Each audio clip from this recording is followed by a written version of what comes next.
He brought something really new to this sport. He was unbelievably strong and fit, and he could charge the whole race. He was a professional in everything he did, but that's because he was a professional in life. You know, David and I really felt like we took Supercross to another level. His style, his grace, and his sheer personality. I mean, those other guys were heroes, but Bailey, I mean, he was like Cary Grant. For a guy like David, we always thought, you know, somebody else would get hurt, but we thought he would be the last one it would happen to, and unfortunately it did happen. This guy's the best, the smoothest, never crashes, and now he got hurt and paralyzed. David had ups and downs, you know, he had to pick himself up and regroup and deal with the situation head on. What David achieved on a motorcycle is legendary. Does it surprise me what David's done after his injury? No, not a bit. But more importantly, what he achieved after his accident is just as impressive. He became an icon on ESPN. He won the Hawaii Triathlon, became a proud father, and he continues to be the icon of American motocross.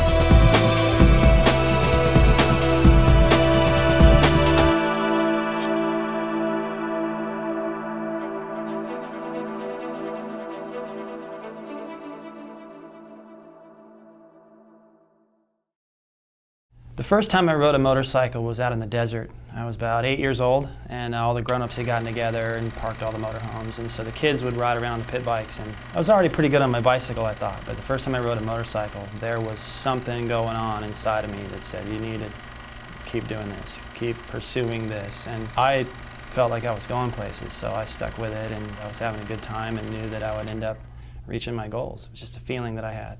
You know, when I was about 15, 16, doing the amateur national championship events, I felt like there that if I put in the work and took it serious, that I could make a career of it.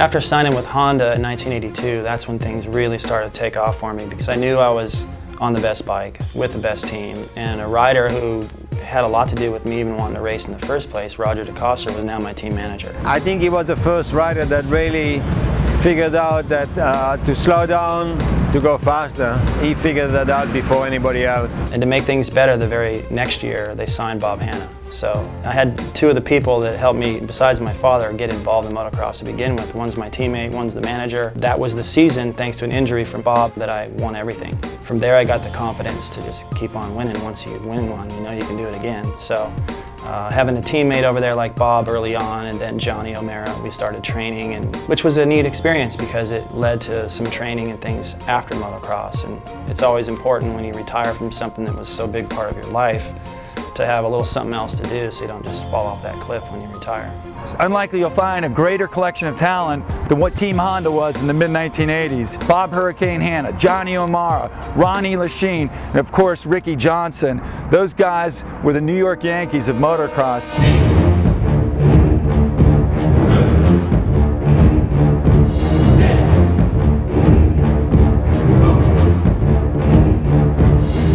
David and I really felt like we took Supercross to another level, you know, in the early 80s. You know, we clicked so good. We were both innovators of the sport. We both had a lot of respect for each other's riding. The three of us were the 250 and 500 assault guys. In 1986, I won the opening round. We had a great Supercross season. Rick Johnson edged me out there, and in the 250 outdoor title as well. Then I won the 500 title at the end of the year. There hasn't been a group of talent like that since. And if you could find a singular moment when those guys reached a true zenith, it's the 1986 Motocross of Nations in Maggiore, Italy. They came together and they absolutely destroyed the notion that anyone other than Americans were the best in motocross at that time.